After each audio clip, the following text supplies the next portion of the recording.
البدع والأهواء، أهل البدع العقائدية وأهل البدع السياسية. نقول بيننا وبينكم السلف، بيننا وبينكم الكتب، كان فيقول البدع بيننا وبينكم. Bismillahirrahmanirrahim. Qala al-Imam an-Nawawi rahimahullahu taala al-babut tasi' al-babus sabi' wa tis'un, bab yang ke-97. Babul istikharati wal masyurah. Istikharah dan permusyawaratan. Kalau di sini apa istilahnya? Apa istilahnya? Masyurah juga apa? Panggilan musyawarah. Musyawarat apa ya? Kalau Indonesia kan bilang musyawarah, di sini apa? Musyawarat. Ayo, ayo. Baik, istikharah yang diinginkan oleh Imam An-Nawawi di sini adalah tentang pentingnya masalah ini, istikharah, yaitu memohon pilihan kepada Rabbul Alamin, karena Allah yang Maha Tahu, Maha penuh hikmah dan juga Maha Kuasa. Sebagaimana dalam isi doa istikharah itu, minta apa? Minta ditakdirkan, minta dimudahkan dan diberkahi. Kemudian juga pentingnya musyawarah kepada para makhluk. Musyawarah ini dari apa? Istisyar, meminta suatu saran. Disebutkan oleh Al-Qurtubi rahimahullahu taala, asal dari musyawarah itu adalah apa? Yaitu akhdhu syai' min maudhi'ih, mengambil sesuatu dari tempatnya. Atau kemungkinan yang lain ini diambil dari istilah apa itu? Ma'rifatul khibrah, mengetahui kemampuan. Makanya orang sebelum dia memutuskan suatu perkara bertanya kepada zawul khibrah, kepada orang-orang yang memiliki kepakaran, tajarrubat, memiliki pengalaman-pengalaman. Ini kalau gini biasanya gimana? Oh, jangan sekarang. Kalau menanam sekarang mungkin apa? Tak sesuai. Ini sedang musim banjir misalkan. Nah, orang yang pakar paham. Oh, jangan sekarang. Masalah takdir jelas Allah Maha Kuasa. Banjir apapun kalau takdir hidup. Tapi Allah walaupun dia memiliki takdir, Allah Ta'ala juga menetapkan sunnatullah, sebab akibat. Maka kita bertanya kepada pakarnya, kalau situasi seperti ini bagusnya bagaimana? Situasi seperti ini bagusnya saya memandu kereta atau tidak? Oh jangan, itu tayar sudah buta juga. Ini kepakaran. Masalah takdir, mungkin aja takdir Allah saya selamat kemanapun. Tapi kita tidak sedang membicarakan takdir. Yang namanya istikharah dan musyawarah ini terkait dengan sunnatullah. Kita diwajibkan menempuh sebab-sebabnya agar mendapatkan akibat yang sesuai, akibat yang diharapkan. Baik. Kemudian Imam Nawawi di sini menyebutkan, dan ini dimasukkan dalam kitabul adab, karena ini bagian dari adab kepada Allah, mohon pilihan. Kita mengakui kita tidak punya ilmu, Allah yang punya. Kita tak tahu perkara gaib, Allah yang tahu. Kita tidak kuasa, Allah yang kuasa, dan seterusnya. Demikian pula adab kepada para makhluk. Kita mengambil hikmah dari kepakaran mereka, meminta nasihat agar mereka juga merasa dihargai. Jangan apa? Langsung ditinggalkan. Enggak perlu saya dengan orang itu. Jangan demikian. Kita hargai dia, kita minta nasihat dan seterusnya. Untuk orang-orang yang memang layak dimintai nasihat. Qala Allah Ta'ala wa syawirhum fil amr, dan ajaklah mereka bermusyawarah di dalam urusan, yaitu dalam urusan yang sedang engkau urusi. Baik. Dijelaskan oleh Imam Ibnu Jarir At-Tabari rahimahullahu taala, di sini perintah Allah kepada nabinya, walaupun nabi itu mendapatkan wahyu, walaupun jelas akal, pikiran dan pengalaman nabi banyak. Beliau makhluk yang sangat hebat, beliau maksum juga. Akan tetapi Allah Ta'ala tetap memerintahkan Nabi SAW untuk bermusyawarah dengan para sahabat. Cuma para ulama berselisih pendapat. Apa hikmah perintah bermusyawarah ini? Sementara Nabi mungkin saja dapat wahyu, mungkin saja cukup musyawarah dengan Jibril. Kenapa perlu musyawarah dengan makhluk-makhluk yang tidak maksum? Ada beberapa pendapat. Setelah menyebutkan sekian banyak riwayat, maka Imam Ibnu Jarir mengatakan pendapat yang terkuat bagi saya adalah ini untuk melunakkan hati para sahabat, dan agar hati mereka semakin condong kepada Islam, condong kepada Nabi, merasa kalau masuk Islam, walaupun Nabi adalah makhluk istilahnya sempurna, tidaklah kemudian kami ini disia-siakan pengalaman kami selama ini. Menyebabkan mereka jadi semakin suka pada Nabi, merasa dihargai walaupun mereka tahu Nabi tidak perlu itu semua sebenarnya.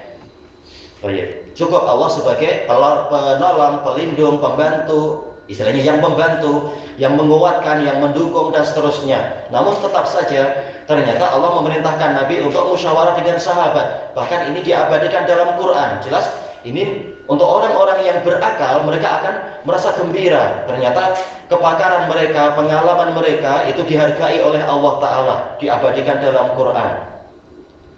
Oh iya.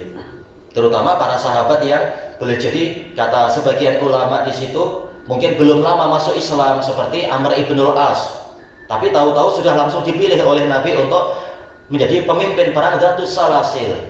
Sampai-sampai Amr disebutkan dalam, kalau kita kumpulkan riwayat yang mengatakan, saya jadi merasa memiliki nilai yang sangat tinggi di sisi Nabi Muhammad. Maka saya pagi-pagi datang ke tempat beliau. Saya tanya pada beliau, wahai Rasulullah, siapa yang paling Anda sukai? Nabi mengatakan Aisyah. Oh ternyata, ya, tapi maklumlah, namanya wanita. Lalu Amr bin As bertanya, dari kalangan laki-laki siapa wahai Rasulullah? Maka Rasulullah mengatakan ayahnya, yaitu Abu Bakar. Masih dia tak puas, tanya lagi, setelah dia siapa? Umar. Nah. Kemudian Amr bin As mengatakan, oh, saya takut untuk nanti disebut orang lain, sudah saya berhenti aja. Baik. Dan itu bagus, dalam artian orang jadi suka, ternyata dia dihargai. Dan ini pula pendapat yang dipilih oleh Imam Ibnu Katsir di dalam tafsir beliau untuk menenteramkan hati para sahabat, menjadikan hati mereka semakin condong kepada Allah Ta'ala dan Rasulnya. Dan ini dipraktekkan oleh Nabi, disebutkan oleh Ibnu Katsir contoh banyak sekali. Tatkala beliau musyawarah di dalam perang Badar, ini kita singgah di mana?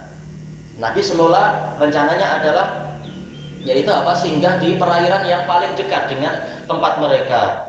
Kemudian sebagian sahabat mengatakan, wahai Rasulullah, kalau kita berhenti, kalau kita berkemah di sini, di sana masih banyak sumur. Nanti orang kafir boleh mendapatkan sumur.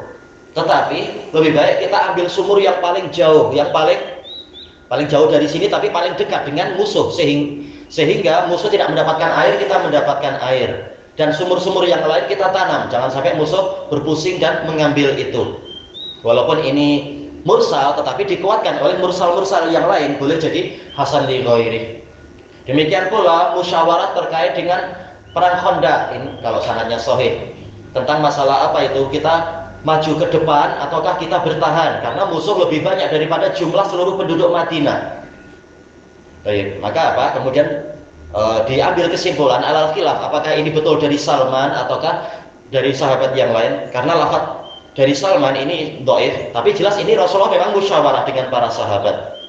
Demikian pula tatkala ada hadisatul ifk, peristiwa berita dusta tentang Aisyah, Rasulullah mengatakan asyiruni ayyuhan nas, hadisnya sahih, yaitu berikan musyawarah untuk saya wahai orang-orang. Kemudian masing-masing bermusyawarah begini dan seterusnya. Dan memang dengan takdir Allah Ta'ala menghendaki wahyu itu ditahan sampai sebulan kemudian sebagai ujian. Siapa yang baik sangka kepada kaum muslimin, pada diri sendiri aja disyariatkan untuk baik sangka, bagaimana tidak baik sangka kepada ummahatul mukminin dan seterusnya.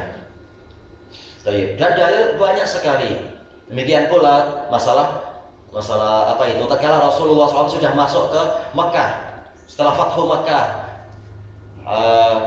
aina nanzilu ghadan, besok kita mau tinggal di mana? Sebagian mengatakan, wah Rasulullah ambil rumah dari Abu Thalib itu. Abu Thalib sudah wafat lama. Kemudian Rasulullah mengatakan, wa taraka lana uqailun min dar, apakah Uqail meninggalkan, menyisakan untuk kita satu rumah saja? Jelas yang mewarisi adalah Uqail waktu itu.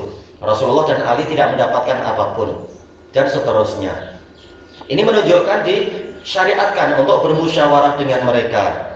Demikian pula ini disebutkan oleh para a'imah yang lain, Imam As-Sa'di, tentang pentingnya bermusyawarah untuk mendapatkan hasil yang terbaik. Sebagaimana penjelasan para ulama, pikiran satu orang boleh jadi betul, boleh jadi keliru, tapi kalau musyawarah dengan banyak orang yang memiliki kepakaran, maka kemungkinan mendapatkan taufik itu lebih besar. Makanya dikatakan, dinukilkan oleh Imam Ibnul Qayyim di dalam kitab beliau Al-Fawaid, manadima manistasyara al-khalaq wastakhara rabbah summa ya'zam. Tidak akan menyesal orang yang istikharah kepada Rabbnya, bermusyawarah kepada para makhluk, dan kemudian dia membulatkan tekad sesuai dengan inti ayat ini kan ya, yaitu bahwa wasyawirhum fil amr fa idza azamta fatawakkal 'ala Allah. Baik, waliul amr diperintahkan untuk bermusyawarah. Kemudian apabila memang engkau telah membulatkan tekad dan engkau tak tahu hasilnya, ini perkara gaib, maka tawakallah kepada Allah. Dan disebutkan oleh Al-Qurtubi rahimahullahu ta'ala, penukilan ijma' bahwasanya seorang penguasa yang tidak mau bermusyawarah sama sekali dengan ulama, dia wajib untuk dicopot dari jabatannya. Ini ketika apa? Ketika syariat Islam memang betul-betul menjadi pondasi, bukan sekedar teori saja. Kenapa? Ia dipecat. Karena apa? Tidak menghargai pemikiran ulama. Tentunya ulama bukan ulama-ulama yang jahat, yang menjilat atau apa, tentunya ulama yang memang layak jadi ulama, yang ikhlas karena Allah dan setia pada ajaran Nabi tentunya. Thayyib, ilahuna wallahu a'lam.